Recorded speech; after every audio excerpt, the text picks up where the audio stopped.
দ্বিতীয়বার মা হতে চলেছেন আলিয়া ভাট। রাহার পর দ্বিতীয় সন্তানের প্রতীক্ষা। প্রথমবার মেয়ে হয়েছে বলে কি দ্বিতীয়বার মা হচ্ছেন? কানের লাল গালিচায় স্পষ্ট আলিয়ার বেবি বাম। রাহা কাপুর ইতিমধ্যেই বলিউডের খুদে সুপারস্টার হিসাবে নাম লিখিয়েছে। ভাট কাপুর পরিবারের নয়ন মনীষে, তাকে ঘিরে রণবীর আলিয়ার জীবন। এবার আরেক সদস্য কাপুর পরিবারে বেবি বাম্প নিয়ে কোন তথ্য ফাঁস করলেন আলিয়া? রণবীর কি বলছেন? রাহার জন্মের পর থেকে মা বাবা রণবীর আলিয়ার ফিল্মি ক্যারিয়ারে বৃহস্পতি তুঙ্গে।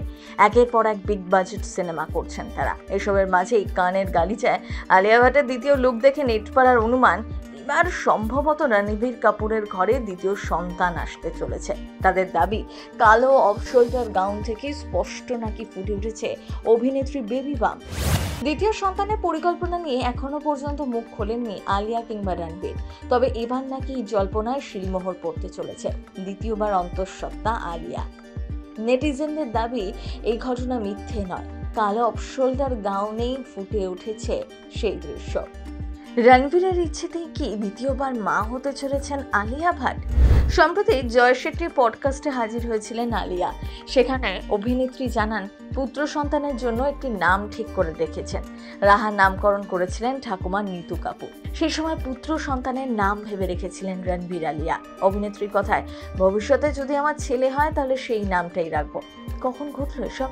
আলিয়া বলছেন, আমি আর রণবীর যখন মা বাবা হওয়ার প্রস্তুতি নিচ্ছিলাম তখন ফ্যামিলি গ্রুপে বেশ কয়েকটা নামের প্রস্তাব দিয়েছিল সকলে। সেখান থেকে একটি পুত্র সন্তানের নাম আমার আর রণবীরের ভালো লেগে যায়।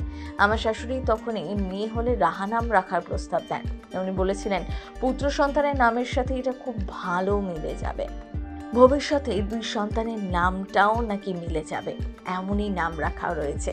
তখনই আমি আর রণবীর এক ছেলে এবং মেয়ের নাম ঠিক করে রাখি। অর্থাৎ আলিয়ার মনে মনে ইচ্ছে ছিল বহুদিন ধরে।